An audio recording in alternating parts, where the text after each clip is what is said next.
Okay, so let's dive right in. Let's do it. We're looking at something today that I think, well, pretty much everyone can relate to. Hmm. It's about how we use our time, or maybe how we sometimes let it just sort of slip away. Right. Without even really meaning to a lot of the time. Exactly. And for this deep dive, we're pulling from these great excerpts from YouTube podcasts. Yeah, they really get into the common traps, the things that stop people from living the life they actually want. And what I liked is how practical it is. Lots of examples, analogies. Makes it really clear. Yeah. And I think it's super relevant if you're, say, learning English or just trying to, live more intentionally day to day. For sure. So our mission here is basically to unpack the best insights from these sources, understand those sneaky ways we can lose time, lose energy. And then find some simple things, right? Actionable steps you can literally start doing today. Yeah, to start building that life, or maybe building those skills like English that you actually care about. And the way the source material starts is so relatable. That feeling, Oh, the yeah. days just kind of blurring together. Wake up, work, scroll, TV, swipe, repeat. That feeling of not really living. No excitement, no big dreams you're chasing, just Very. existing. It's so easy to fall into that trap without even noticing. Totally. You don't see it coming, but hopefully this deep dive helps you see it, maybe break it and start moving. And the sources are clear. It's never too late. Okay, so where do they say we often get stuck first? What's the first trap? Well, they point to something really, really subtle. It's the trap of waiting. Waiting. Okay, like telling yourself you're being patient. Yeah, or strategic. I'm just waiting for the right moment, or I need more confidence first, or... Let's do it when I'm ready. Exactly. But the sources, they're pretty blunt about it. What do they say? They call staying stuck like that the sneakiest way of wasting the best years of your life. Wow. Okay, so it's self-deception, basically. Pretty much. They say, you're not waiting, you're wasting. Oof, that hits hard. Doesn't it? And they use this analogy. It's like you're sitting at a train station, telling everyone you're going somewhere amazing, you've got this destination in mind, Yeah. but you never bought a ticket.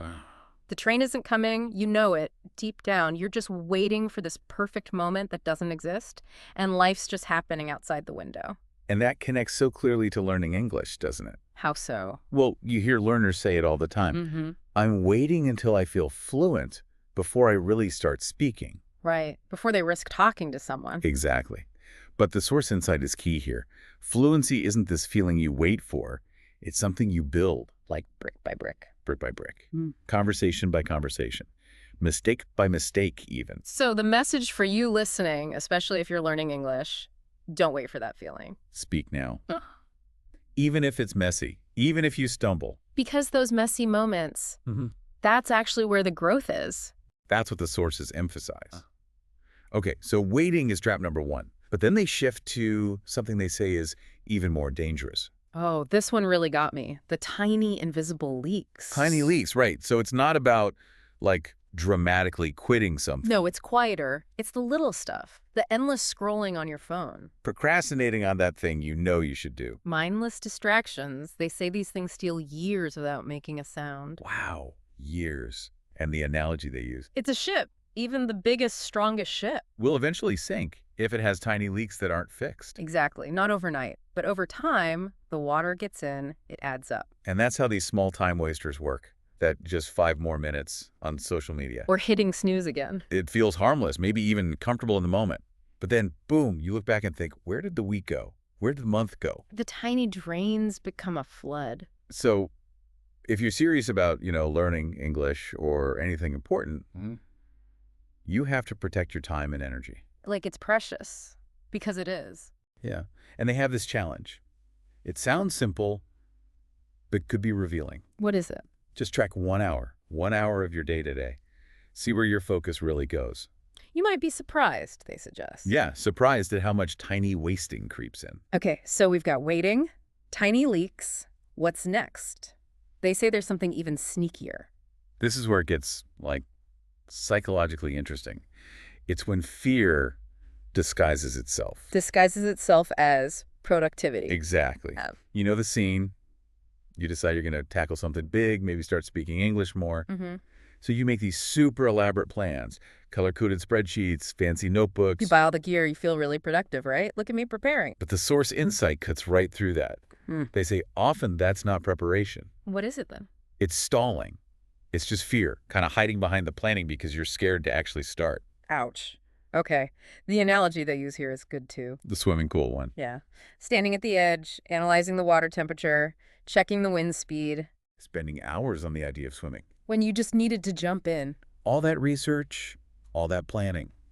It feels safe, but it's just fear in a costume. And for English learners, it's planning the perfect study schedule, finding the perfect app. But never actually, speaking. That little voice whispering, let's just plan a bit more first.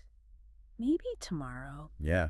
And the sources basically say, hey, you deserve better than tricking yourself like that. So the challenge here is direct. Very direct. Don't just plan it, say it. Just speak one English sentence out loud today. That's it. Doesn't matter if it's clunky or imperfect. Just break the fear cycle with action. And they make a crucial point.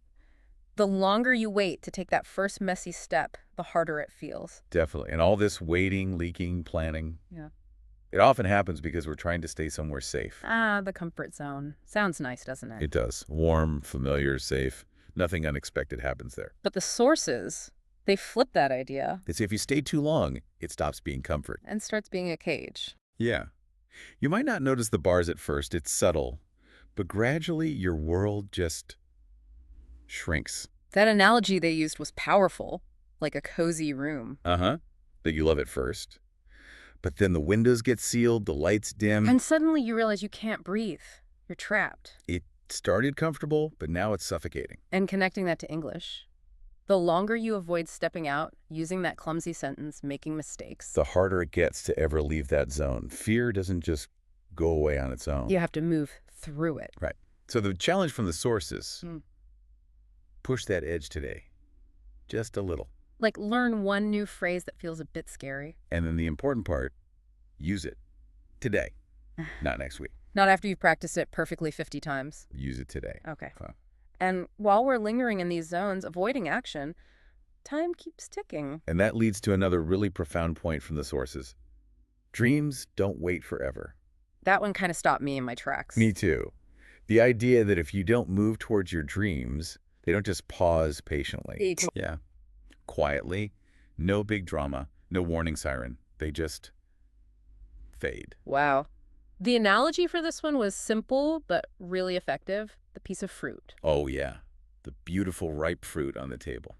You keep thinking, I'll eat it tomorrow. Or later. And tomorrow becomes next week. And then Rotten. Gone. Doesn't matter how much you meant to enjoy it. it's too late.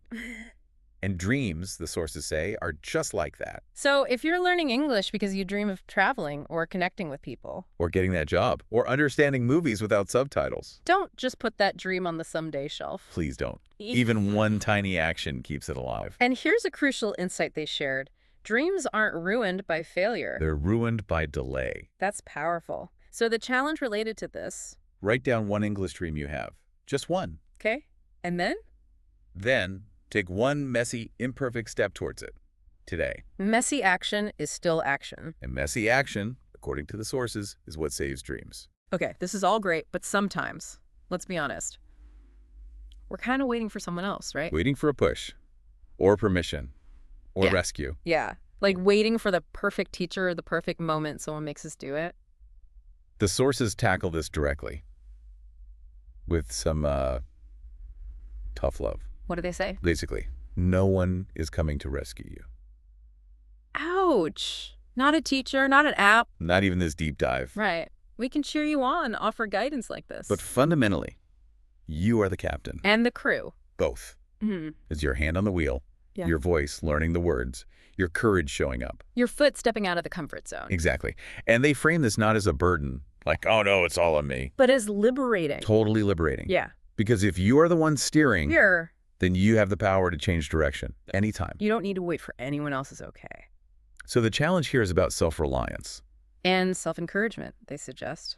Encourage yourself today. Maybe write a short journal entry. In English, even if it's simple, like a little note to your future self. Like, hey, I'm trying, proud of that. Something like that. Just Yeah. acknowledging your own effort. Because nobody can cheer you on quite like you can. You just have to start doing it. Okay. Starting, taking action. That seems to be the thread through all of this. Absolutely. Which leads to the final really powerful truth they hammer home? What is? Action is the antidote to regret. Think about when you feel the worst. The sources say it's usually not when you tried and failed. No, it's when you didn't even try, when you just stayed still, doubting, waiting. And regret. It builds slowly, doesn't it? Super slowly, like dust gathering. You ignore it. Then one day you look and think, wow, I've been stuck here a long time. And that key insight again. Regret doesn't come from doing things badly. It comes from doing nothing at all. Which is why movement, any movement, is so important. Even if it's messy. Awkward. Especially then. That's still momentum. That's energy. That's life. They have that great line. Motion beats meditation when it comes to change. Yeah. You can sit and think about improving your English forever. Or you can say one sentence out loud today. Record a 30-second clip. Try one new word. Because action creates clarity. You figure things out by doing. And that feeling of, I'm not ready yet. The sources say readiness isn't something you wait for. It's something you build. By doing those tiny, courageous things every day. Right. Even if your voice shakes, even if you make mistakes. Yeah. It counts. It counts more, they suggest, because you chose courage over comfort. So the final, simple mission they propose. Record yourself, like a short voice clip in English. Maybe 30 seconds. Yeah. Talk about anything. Your breakfast, your day, a dream. And the key thing. Don't judge it. Celebrate that you did it, that you spoke. Save it, maybe listen later, but the win is the action itself. Exactly. That's how regret loses its power. You act your way out of it. Every little action, that's you refusing to waste life. That's you building it. So true. And speaking of building, maybe we should break down some of the key vocabulary from the sources. Could be helpful. Great idea. Let's do a quick vocab breakdown. Okay, cool. So these are straight from the source material with their definitions and examples. Yeah. First up, trap. Trap, okay. Habituation that tricks you and holds you back. Example, buying things you don't need just because they're on sale is an easy trap to fall into. Got it. Next. Momentum, the force that keeps you moving once you start. Example, after going to the gym for 1 week, she gained momentum and wanted to keep going every day. Nice. Okay. Doubt, a feeling of not being sure about something. Example, he had some doubt before his big exam, but he gave it his best anyway. Rescue, to save someone or something from danger or trouble. Example, Yeah. the firefighter rescued the kitten from the burning house. Okay. Encourage, to give someone support, confidence, or hope.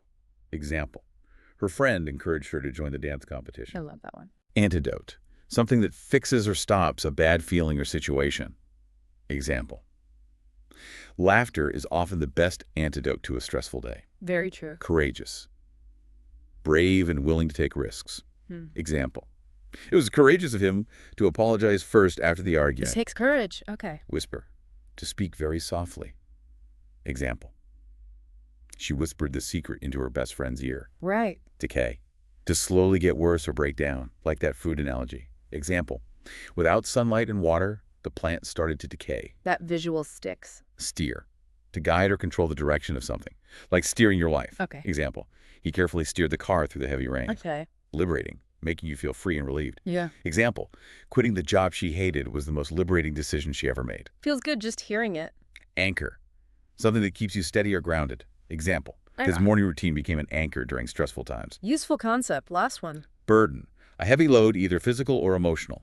Example, she felt a huge burden lift off her shoulders after telling the truth. Fantastic. Those words really capture a lot of what we've been talking about. They really do. And, even just learning and trying to use these words, that's action too. That's building. Absolutely.